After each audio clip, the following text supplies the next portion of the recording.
Hello everyone, I'm Dr. Rakesh Pinninti. I'm a medical oncologist at Basavatarakam Indo Cancer Hospital. Today we'll briefly review some interesting facts about uterine cancer. Uterine cancer, as we say, is originating from the uterus. Uterus is a part of female genitourinary tract, and uterus has several components. And uterus has its inner lining, which is called as endometrium, and uterus has its own body that is made up of the muscle, which is called as myometrium. So a cancer that forms in the myometrium is called as sarcoma. A cancer that forms in the inner lining of endometrium is called as endometrial adenocarcinoma. So coming to the most common type of uterine cancer, this is the endometrial adenocarcinoma, and this is the second most gynecological cancers in the women and also the fourth most common cancer in the woman overall.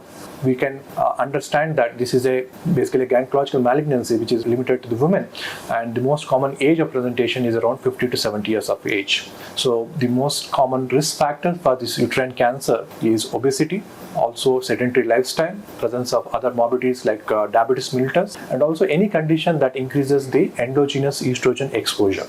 Endogenous estrogen exposure can increase by having no children, nulliparity, or by not having breastfeeding for the children. These are the risk factors that can increase the exposure, endogenous exposure of estrogen to the uterus, and thereby increase the chance of uterine cancers. Other risk factors include some amount of the medications which is used in the breast cancer treatment. This is called as tamoxifen. It can also increase the risk of endometrial cancer. Other risk factors is utilization of the hormonal therapy, postmenopausal hormonal therapy, which is high in the estrogen. Exposure to radiation to the pelvis can also be one of the risk factors for the endometrial cancer. Coming to the symptoms of endometrial cancer, basically it is a cancer that happens beyond the age of 50, and at this age most of the women are postmenopausal, and in postmenopausal women having a history of postmenopausal bleeding or abdominal discomfort or fatigue, weight loss, pelvic symptoms, lack of appetite. This could point towards a diagnosis of endometrial malignancy. So when such endometrial pathologies are suspected, the usual point of contact for a general population will be gynecologist.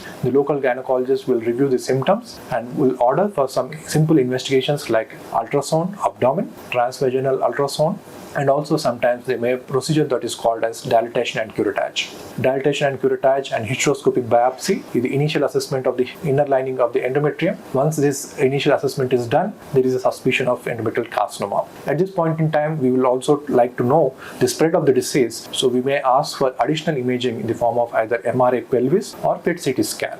In this initial diagnostic evaluation, if the patient is diagnosed with stage 1 to stage 3 endometrial cancer, surgery is possible, and this surgery is called as radical hysterectomy.